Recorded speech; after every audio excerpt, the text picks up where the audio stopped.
আশা করি সবাই ভালো আছো, সুস্থ আছো, বাড়িতে আছো, বাড়িতে বসেই পড়াশোনা করছো। যাই হোক, এখন যতদিন না লকডাউন উঠছে বা পারমিশন পাওয়া যাচ্ছে ততদিন স্কুলে যাওয়া যাবে না। তার জন্য বাড়িতে বসেই পড়াশোনা করতে হবে। যাই হোক, তোমরা বাড়িতে বসেই পড়াশোনা করার সুযোগ পাচ্ছ। আমার সকল দ্বাদশ শ্রেণীর ছাত্রছাত্রীদের আমি সবাইকে বলি, সবাই ভালো থাকো, সুস্থ থাকো। তোমাদের দ্বাদশ শ্রেণী অর্থাৎ ক্লাস 12-এর যা যা সিলেবাসে আছে আমি আগের ক্লাসে সেগুলো সব বলেছি। আজকে তোমাদের যে প্রোজে অর্থাৎ গদ্যতে যে কে বাঁচায় কে বাঁচে গল্প পড়াচ্ছিলাম, তার পরবর্তী অংশটা আমি তোমাদের পড়াবো। সেখান থেকে কোশ্চেন বলে দেবো, অ্যান্সারগুলো তোমরা বাড়িতে করার চেষ্টা করবে। আর আমি অ্যান্সারগুলো একটু আধটু ডিসকাসও করে দেবো, তোমাদের সুবিধা হবে লিখতে। যাই হোক, পড়ানোটা শুরু করি। তাদের যতদূর পড়েছিলাম আগের দিন, সেটা হচ্ছে ওই যে যখন মাইনের তারিখ এলো, তা বেতনের সমস্ত টাকাটা মৃত্যুঞ্জয় কে বাঁচে গল্প পড়াচ্ছি মানিক বন্দ্যোপাধ্যায়ের। তা মৃত্যুঞ্জয় হচ্ছে এই গল্পের কেন্দ্রীয় চরিত্র, যাকে নিয়েই গল্পটা ওঠানামা করেছে, মানে যাকে কেন্দ্র করেই গল্পটা আবর্তিত হয়েছে, মানে গল্পের কাহিনী এগিয়ে গেছে। সেই মৃত্যুঞ্জয় ওই অনাহারীদের মৃত্যু দেখে নিজের মনের মধ্যে একটা যে তার মানে নিজেকে দোষী সাব্যস্ত করা, যে নিজের চারবেলা ভরপেট খাওয়ার জন্যই এতগুলো মানুষকে অনাহারে মরতে হচ্ছে, সেই জন্য সে নিজে মনে মনে যেমন ব্যথা পায়, শারীরিকভাবেও কষ্ট পায়। অফিসে এসে সব বমি করে দেয় বাড়ি থেকে যা খেয়ে এসছে। যাই হোক, সে মনে মনে অনেক মানে অনেক দুঃখ পায়, কষ্ট পায়, যন্ত্রণা পায়। সেই জন্য সে ভাবে এর একটা মীমাংসা করতে হবে। মীমাংসা করার জন্য সে কী করলো, যখন মাসের শেষে বেতনের দিন এলো, সে বেতনের সমস্ত টাকাটা সহকর্মী নিখিলকে বলল যে এই টাকাটা কোনো এক রিলিফ ফান্ডে দিয়ে দিতে। নিখিল তাকে বারণ করে যে তার বাড়িতে 9 জন লোক, বেতনের টাকায় তার ভালো করে সংসার চলে না, প্রত্যেক মাসে তাকে ধার করতে হয়, তাহলে তার এসব করার কি দরকার। মৃত্যুঞ্জয় নিজের মনে মনে পড়ছে, সে সন্দেহ নেই, সে কথা তো আগে অনেকবার বলেছি। নিখিল বলে যে টুনুর মা অর্থাৎ মৃত্যুঞ্জয়ের শরীরের যে অবস্থা, সে আর কতদিন টিকবে, মানে কতদিন বাঁচবে। তাহলে এভাবে যদি সমস্ত টাকা ওই রিলিফ ফান্ডে দিয়ে দেওয়া হয়, তাহলে তার সংসারে অভাব নেমে আসবে। সেই জন্য তাকে বারবার এই টাকা দেওয়া থেকে বারবার তাকে বিরত থাকতে বলে। যে তাকে বলে যে এইভাবে তুমি যদি এইরকম টাকা দাও, তাহলে তুমি সামনে যে কজনকে দেখতে পাচ্ছ লোক যারা অনাহারে মারা যাচ্ছে, তাদেরকে হয়তো সান্ত্বনা দিতে পারবে, কিন্তু গোটা দেশে যে অসংখ্য লোক অনাহারের কারণে মৃত্যুবরণ করছে, তাদের তো কোনো সুরাহা হবে না। তাহলে এরকম করে নিজে না খেয়ে মৃত্যুঞ্জয় 4 বেলা খেত, এখন 1 বেলা খায়, বাকি ভাত সব বিলিয়ে দেয় অনাহারীদের। টুনুর মাও তাই, সেও বলে নিখিলকে যে আমিও 2 বেলা খাওয়া ছেড়ে দিয়েছি। এরকম করে অনেক কিছু বলে নিখিলকে। তা নিখিল বলে যে এইভাবে নিজেকে কষ্ট দেওয়া, তাতে কিন্তু অন্য যে অনাহারীদের বাঁচানো, নিজেকে কষ্ট দেওয়া, এটা ভয়ঙ্কর অপরাধ। সেই জন্য সে বলে যে হ্যাঁ, নিজে খাওয়াটা কখন অপরাধ বেশি, যদি তুমি তোমার প্রয়োজনের অতিরিক্ত খাও। সেই জন্য নিখিল এরকম একটা কথা বলেছে যে ভুরি ভোজনটা অন্যায়, কিন্তু না খেয়ে মরাটা উচিত নয় ভাই। সেই জন্য নিখিল বলে হ্যাঁ, আমিও খাওয়া দাওয়া কমিয়ে দিয়েছি, আমার প্রয়োজনের জন্য আমি যতটুকু দরকার ততটুকু খাই। তাতে যদি পৃথিবীর সমস্ত লোক খেতে না পায়, আমার যদি ক্ষমতা থাকে সেটুকু সংগ্রহ করে নেওয়ার, তাহলে আমি কিন্তু সংগ্রহ করে নেব।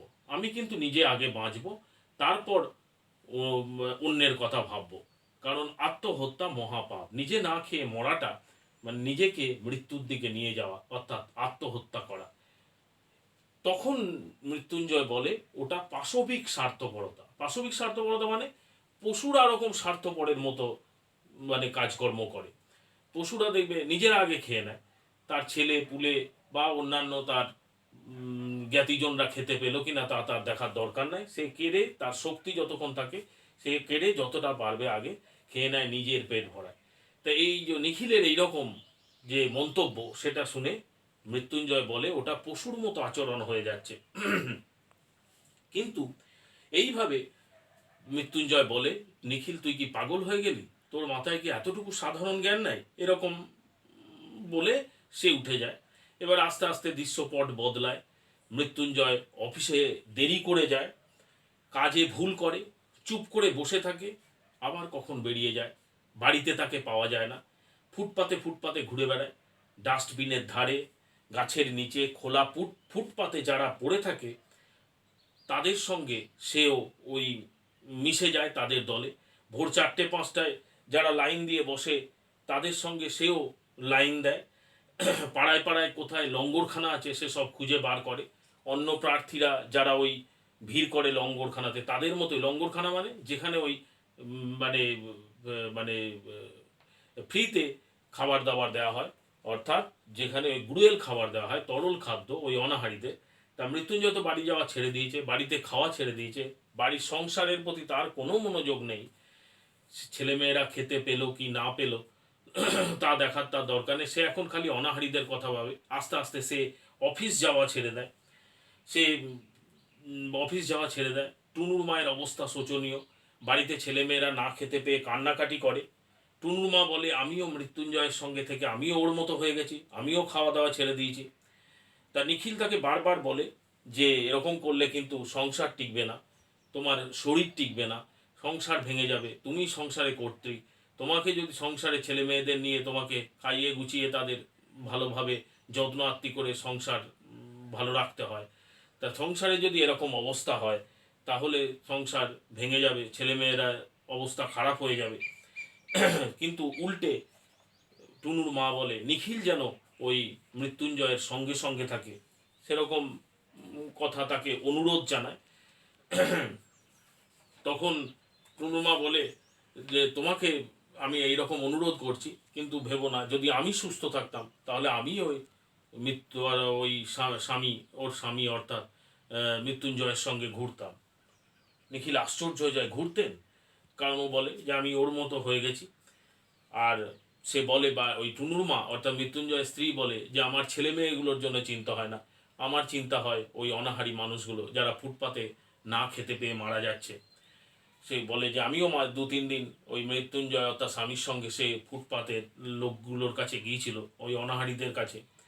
এসব দেখে বলে নিয়ে টুনুর মা বলে আচ্ছা, মানে ও মৃত্যুঞ্জয়ের মতো হয়ে গেছে। মৃত্যুঞ্জয় যেমন নিজেদের কথা না ভেবে ওই অনাহারীদের কথা ভাবতে শুরু করেছে, তা টুনুর মাও সেই রকম নিজেদের কথা না ভেবে ও অনাহারীদের কথা ভাবতে পেরেছে। খালি নিখিলকে বলে যে ওদের জন্য কিছু কি করা যায় না, এমন কি করতে পারি যাতে এই অনাহারীদের অনাহার মানে আহার দেওয়া যাবে, তাদের অনাহার থেকে মুক্ত করা যাবে। নিখিল শোনে আর সে অবাক হয়ে যায়, মুখ কালি হয়ে যায় যে এরকম মানুষ হতে পারে যে নিজের না ভেবে পরের কথা ভাবতে শুরু করেছে। মৃত্যুঞ্জয় অফিসে যাওয়া ছেড়ে দেয়, আর অফিস যায় না। নিখিল অফিসে যোগাযোগ করে তার ছুটির ব্যবস্থা করে দিয়েছে। অফিসের পর যখন অফিস শেষ হয়ে যায় তখন নিখিল ওই মৃত্যুঞ্জয়ের খোঁজে, যেখানে যেখানে মৃত্যুঞ্জয় যায় সেসব জায়গা নিখিলের জানা, সেই সব জায়গায় মৃত্যুঞ্জয়ের কাছে যায়, মৃত্যুঞ্জয়ের সঙ্গে কিছুক্ষণ সময় কাটায়। আবার সেই একই কথা মৃত্যুঞ্জয় শোনায় যে অনাহারীদের জন্য কি করা যায়। সেই কথা শুনে সে বিরক্ত হয়, সে আবার বাড়ি চলে আসে। সেই জন্যে আস্তে আস্তে মৃত্যুঞ্জয়ের অবস্থা খুব শোচনীয় হয়ে যায়। তার গা থেকে সিল্কের জামা অদৃশ্য হয়ে যায়, পরনের ধুতির বদলে আসে ছেঁড়া ন্যাকড়া, ছেঁড়া ন্যাকড়া আসে।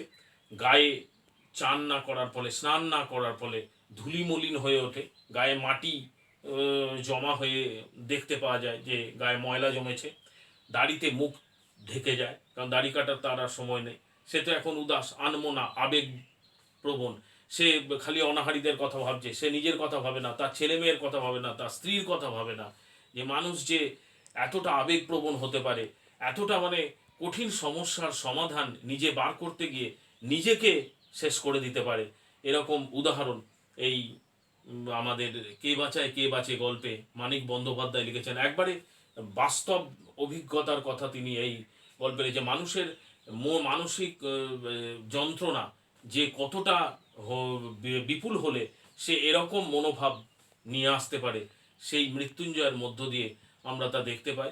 তার জামা অদৃশ্য হয়ে যায়, তার দাড়িতে মুখ ঢেকে যায়, তার পরনের ধুতির বদলে ছেঁড়া ন্যাকড়া আসে, আর সেও মগ হাতে, যার বাড়িতে খাওয়ার অভাব ছিল না, যে অফিসে ট্রামে করে যেত, ভালো অফিসে চাকরি করত, তার দিন দিন শেষকালের পরিণতি এরকম হয় যে সেও মগ হাতে ওই লঙ্গরখানায় দাঁড়িয়ে, যেখানে ওই বিনিময় মানে বিনা পয়সায়, মানে পয়সা না দিয়ে ফ্রিতে যেখানে খাবার দাবার দেওয়া হয়, সেই যেখানে অন্য অনাহারীরা লাইন দিয়ে খাবার সংগ্রহ করে, মৃত্যুঞ্জয় তাদের মতোই ওই মগ হাতে ওদের কাছে গিয়ে বলে যে আমি গা থেকে এসেছি, খেতে পাই না বাবা, আমায় খেতে দাও। তাহলে বুঝতে পারছো যে গল্পের ক্লাইম্যাক্সটা কোনখানে পৌঁছে গেছে। যে মানুষটা খাওয়ার অভাব ছিল না, যার অফিসে সময় কাটতো, যার বাড়ির সংসার ছিল সাজানো গোছানো, সেই মানুষটার চরম পরিণতি কোথায় গিয়ে হলো? সে অনাহারীদের মতোই সে রাস্তায় ভিক্ষে করে বেড়ায়, লোকের কাছে খাবার চেয়ে খায়। তাহলে তার পরিণতিটা কোথায় গেল? সেই পরিণতিটা দেখানোর জন্যই মানিক বন্দ্যোপাধ্যায় এই কে বাঁচায় কে বাঁচে গল্পে এইরকম মৃত্যুঞ্জয়ের মতো একটা চরিত্র সৃষ্টি করেছেন। তোমরা ভালো করে বুঝলে, এটা ভালো করে পড়বে। গল্পটার মধ্যে অনেক কিছু আছে, সুন্দর করে একটু ভেবে পড়বে, একটু গুছিয়ে পড়বে, মন দিয়ে পড়বে, ভিতরে ঢোকার চেষ্টা করবে গল্পটা, যে একজন মানুষ, যে আবেগ দিয়ে কোনো কিছুকে জয় করা যায় না, সত্যের মুখোমুখি হই, তবেই তার সমাধান করা যায়, সমস্যার সমাধান করা যায়। সেটা আবেগ দিয়ে হয় না। কিভাবে সমস্যার সমাধান করা যায়, যা একার পক্ষে সম্ভব নয়, অন্য গোটা দেশের পক্ষে, দেশের মানুষকে সঙ্গে নিয়ে তবেই এই সব কঠিন সমস্যার, এরকম বিরাট সমস্যার সমাধান করতে হয়। সে কথা না ভেবে নিজেকে মনে মনে শেষ করে দেওয়া, শরীরে মানসিকভাবে শেষ করে দেওয়া, শারীরিকভাবে শেষ করে দেওয়া, এটা মৃত্যুঞ্জয় চরিত্রের মধ্য দিয়ে পরিস্ফুট হয়েছে। মানিক বন্দ্যোপাধ্যায় সেই বাস্তবতার চিত্রই মৃত্যুঞ্জয়ের চরিত্রে ফুটিয়ে তুলেছেন। যাই হোক, আজ এই পর্যন্তই। মানে কে বাঁচায় কে বাঁচে গল্পে এখানে, কে বাঁচায় কে বাঁচে গল্প এখানেই শেষ হলো। আমরা যে 50-এর মন্বন্তরের কথা শুনি, সেই মন্বন্তরের ছবি, মন্বন্তর মানে দুর্ভিক্ষ, যেখানে মানুষ খেতে পায় না, হ্যাঁ, অন্যের খাবার কেড়ে খায়, হ্যাঁ, লোকের দয়ার ওপর নির্ভর করে থাকে, সেরকম ছবিটা ফুটে উঠেছে এই কে বাঁচায় কে বাঁচে গল্পে। দেখতে পেয়েছো 1950 খ্রিস্টাব্দে সারদা কুমার দাস সম্পাদিত, আমি বলেছিলাম যে ভৈরব পত্রিকা এটা প্রকাশিত হয়েছিল, ওই 50-এর মন্বন্তর, এরই প্রতিচ্ছবি যেন আমরা কে বাঁচায় কে বাঁচে গল্পে দেখতে পাই। যাই হোক, তোমরা কয়েকটা কোশ্চেন লেখো। একটা কোশ্চেন লেখো যে ভুরি ভোজনটা অন্যায়, কিন্তু না খেয়ে মরাটা উচিত নয় ভাই। ভুরি ভোজনটা অন্যায়, কিন্তু না খেয়ে মরাটা উচিত নয় ভাই। ঠিক করে লেখো, ভুরি ভোজনটা অন্যায়, কিন্তু না খেয়ে মরাটা উচিত নয় ভাই। এখানে লেখো বক্তাকে, প্রথম কোশ্চেন লেখো বক্তাকে, সে কাকে এ কথা বলেছে? বক্তাকে, সে কাকে এ কথা বলেছে? প্রসঙ্গ সহ উদ্ধৃতিটি ব্যাখ্যা করো। বক্তাকে, সে কাকে এ কথা বলেছে? প্রসঙ্গ সহ উদ্ধৃতিটি ব্যাখ্যা করো। ঠিক আছে, এটা হলো 4 নম্বর কোশ্চেন। 5 নম্বর কোশ্চেনে লেখো ওটা পাশবিক স্বার্থপরতা। ওটা পাশবিক স্বার্থপরতা। বক্তার বক্তব্যের কারণ ব্যাখ্যা করে বুঝিয়ে দাও। এটাই কোশ্চেন। ওর সঙ্গে আসতে পারে যে কোথা থেকে নেওয়া হয়েছে, কার লেখা, বক্তাকে, এগুলো আর আমি বললাম না এতগুলো, শুধু লেখো ওটা পাশবিক স্বার্থপরতা, বক্তার বক্তব্যের কারণ ব্যাখ্যা করো। বক্তার বক্তব্যের কারণ ব্যাখ্যা করো। ঠিক আছে, তারপরে আরেকটা কোশ্চেন লেখো, সেটা হচ্ছে, আরও অনেক কোশ্চেন এখান থেকে আসে, অনেক শর্ট কোশ্চেন আছে। শর্ট কোশ্চেন যদি তোমরা টেক্সটটা, এই পুরো গদ্যটা ভালো করে বোঝো, ভালো করে পড়ো, তাহলে অনেক শর্ট কোশ্চেনের উত্তর দিতে পারবে। এখান থেকেও শর্ট কোশ্চেন আসতে পারে। আরেকটা লেখো, সেটা হচ্ছে গাঁ থেকে এইছি, খেতে পাইনে বাবা, আমায় খেতে দাও। গাঁ থেকে এইছি, খেতে পাইনে বাবা, আমায় খেতে দাও। গাঁ থেকে এইছি, এ হস্যই ছয় হস্যি, গাঁ থেকে এইছি, খেতে পাইনে বাবা, আমায় খেতে দাও।